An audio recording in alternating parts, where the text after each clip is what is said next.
कोई चाहता नहीं कि तुम बड़ी बातें करो, छोटे घर के हो, क्योंकि अगर तुम बड़ी बातें करने लगे तो एक दिन तुम बड़े हो जाओ। जो विचार तुम्हारे मन में 24 घंटे चल रहा है, तुम वहीं तो पहुंचोगे। तुम्हारा अगल बगल हर आदमी चाहता है कि तुम डरे रहो। जब बड़े विचार पनपेंगे ही नहीं तो तुम बड़े बनोगे कैसे?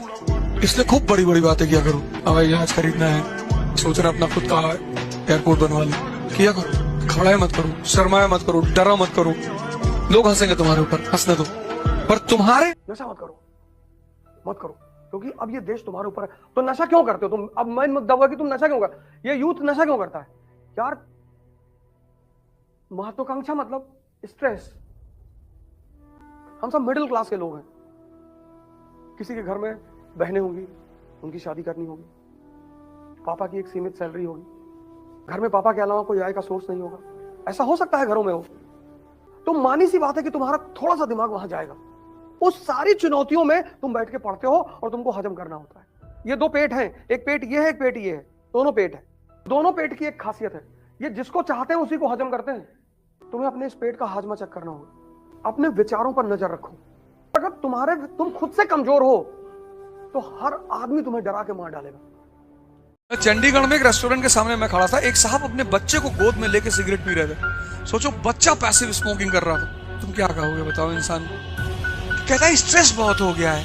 हाँ, तो दिन भर खुराफात सोचोगे तो स्ट्रेस नहीं होगा।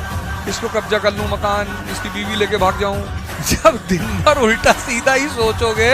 एक साहब मेरे गांव से आए, गांव वालों ने, मेरे चाचा, उन्होंने कहा भैया इनकी नौकरी लगवा दो। तो इन दिल्ली एयरपोर्ट के पास कई सारे होटल्स हैं, तो मैंने कहा लगवा देता हूँ कहीं। तो उन्होंने कहा कि मैं होटल में काम नहीं करूंगा। अरे मैंने कहा सिक्योरिटी गार्ड, कहा सिक्योरिटी गार्ड की भी मैं काम नहीं करूंगा। अब भैया मैं सिक्योरिटी गार्ड के ऊपर क्या काम करूंगा? हमने कहा फिर हमारी सरकारी नौकरी लगवा दो। हमने कहा सरकारी तो हमारी नहीं लगी, तुम्हारी कैसे लगवा देंगे? स्टालिन, रशिया का बहुत डेंजरस आदमी स्टालिन, वो टारगेट देता था कि भाई देख, तेरी आयरन एंड स्टील की फैक्ट्री है ना, बोले 1 महीने में 5 लाख टन स्टील चाहिए। अरे बोले साहब पॉसिबल नहीं है। कौन बोला पॉसिबल नहीं? बोले ये मिखाइल। बोले इसको 5 गोली मारो बाहर ले आके। फिर आगे पूछता था कि अगले महीने में 5 लाख टन स्टील चाहिए। हो जाएगा सर। लोग दिन रात काम करते थे। फैक्ट्रियां कभी बंद ही नहीं होती थी। वो कहता था प्रोडक्शन में हमें यूएस को टक्कर देनी है। तुम जो किसी को मनाते हो ना, किसी को भी, चाहे वो घर हो, चाहे बाहर हो, चाहे समाज हो, चाहे जहाँ हो, तुमने कुछ कहा, सामने वाला बुरा मान गया। अब तुम उसे समझा के बहुत बड़ी गलती कर रहे हो कि मेरा कहने का मतलब ये नहीं था, यही था, ये जो तुम समझ रहे हो ना, यही था। जो तुम्हें समझ ही नहीं रहा, उसके साथ रहने से फायदा ही क्या है? पूरी जिंदगी समझाने में बीत जाएगी तुम्हारी। जो तुम समझ रहे हो, यही मेरा मतलब है। ठीक है, अच्छा लगाने के लिए जिंदा पैदा हुए हो, बुरा मान गए, मान जाने। हमें आपसे ऐसी एक्सपेक्टेशन नहीं थी, रखना चाहिए था।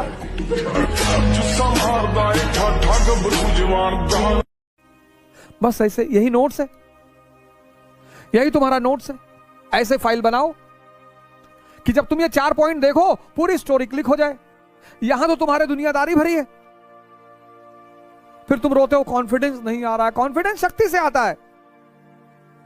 हम 2 साल से तैयारी कर रहे हैं, कॉन्फिडेंस नहीं आ रहा है। यहां तो पूरे गांव जवार दुनिया, भाभी, चाची, नानी, मौसी, सबकी कहानी यहां भरे हुए हो। भगवान ने सारा ठेका तुमको दे दिया है कि पता करो दुनिया में कौन आदमी अच्छा है, कौन आदमी बुरा है। पता करो, देखो अवध ओझा क्या कर रहे हैं, चुनाव लड़ रहे हैं 22 वाला कि नहीं लड़ रहे हैं, शराब पी रहे हैं कि नहीं पी रहे हैं। पैसे वाले उनकी परेशानी अलग है। उनके पास खाने को है, रोटी है, कपड़ा है, मकान है, और सब सरप्लस में है। 5000 पेयर ऑफ शूज, 5000, मतलब आज जो शूज पहना वो 5 साल बाद पहनेंगे, तुमको पता ही नहीं चल पाएगा नया है कि पुराना है, क्योंकि 5000 है। और रिक्शा वाले ने क्या कर रखा है, अपने शूज को लगातार 6 महीने से सिलवा रहा है वो। तो जिनके पास 5000 पेयर ऑफ शूज है, मेरी बीवी मेरी बात ही नहीं सुनती। क्यों सुनती नहीं? तो वो तो किसी की नहीं सुनती, लेकिन वो मजदूर की बीवी सुनती है उसकी बात। पता नहीं क्या मालिक का कैलकुलेशन है, क्या उसका सेटिंग है। वो मजदूर की बीवी उसके अपने पति की बात सुन रही, कह रहा कि रात में मत जाइयो बाहर 10 बजे के बाद, कस के खींच का बीड़ी। और वो जिनके पास 10,000 करोड़ 20,000 करोड़, उनकी वाइफ रात में निकली, कहा लगे don't disturb me, I will be back after 4 days। लो, गजब खेल है यार। किसी के पास 400 ग्राम शुगर लेने का पैसा नहीं है, किसी की शुगर 400 है कि भैया खाना खा लिया और राइस खा लिया, 400 शुगर पहुंच गई। तो जो तुम्हारी बढ़ी है वो बगल वाले को दे दो जिसके पास नहीं है। जितने लोगों के पास पैसा है ये अपनी घर का शुगर निकाल के बांट दे, जिनके पास शुगर नहीं उनको दे दे, इनकी शुगर खत्म हो जाएगी। पर ये बांटेंगे नहीं, ये तो दिवाली में गरीबों को सोहन पापड़ी का डिब्बा देंगे, भले इनके यहाँ काजू कतली सड़ जाए, पर ये नहीं देंगे। अगर आपको अपना रिपोर्ट कार्ड देख के एहसास नहीं होता कि हम गलत हैं, तो किसी तीसरे को बताने से फायदा ही क्या है, क्योंकि करना तुम्ही को है। माँ बाप का तो ब्लड प्रेशर बढ़ जाएगा ना, वो तो देख लेंगे कि अरे यार ये पढ़ ही नहीं रहा है, और अब उनका एज ज्यादा चल रहा है।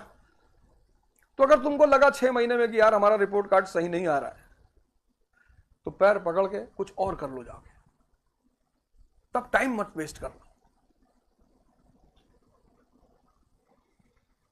क्योंकि पैसा तो दोबारा पा जाओगे, समय नहीं पाओगे।